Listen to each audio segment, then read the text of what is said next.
Let's face it, most investors fail. And it's not because investing is hard, no, it's because of these avoidable mistakes. First, let's talk about taking control of emotions. Inexperienced investors panic sell when the market drops.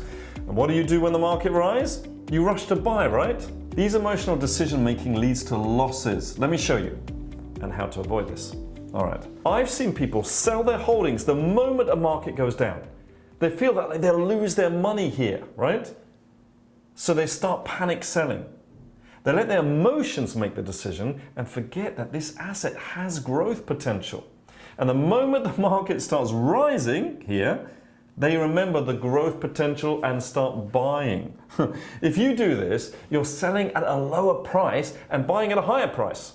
Sadly, this is what a lot of new investors do, a lot, because they don't have any rules, right?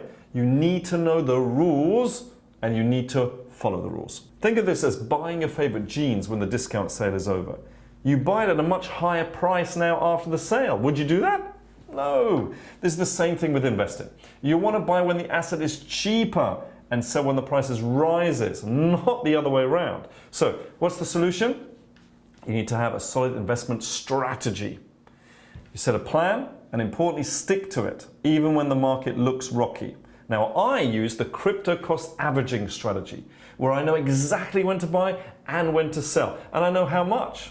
I will link it in the description if you want to access the strategy for free, okay? All right, moving on. Point number 2, why most investors fail, is because of a lack of research. Investing without understanding what you're buying is like jumping into a pool without checking if there's water. You wouldn't want to do that, would you? You don't need to be a financial expert, no, but you should do your homework. I mean, the basics at least. Look into a company's history, right? Look into its growth potential. Look at its competitors. Pick the top 5 assets that you want to invest in. I'm personally sticking with established options like really good blue chip companies or growth stocks like Tesla, for example, or Nvidia, for example. Finally, point number 3. Lack of diversification. Putting all your money into 1 or 2 assets is risky. If they drop, so does your entire portfolio. Diversifying into several unrelated assets spreads the risk. This is called uncorrelated, right? Let me explain. Let's say you've put all your savings into XRP at this point, yeah? You wait for it to grow, but you end up incurring a loss here, and you keep losing your money here, here, and here. Now this goes on until you've lost all your money. Why? Because you invested in only one asset. Diversifying does not only mean investing into multiple assets like Ethereum or Solana and Bitcoin. It means investing into multiple uncorrelated assets. Buy a crypto and a stock, and if you want to buy another stock, then buy one in a totally different sector, and oil or copper, and gold or silver, not gold and silver, because they're correlated. When gold goes up, silver goes up, right?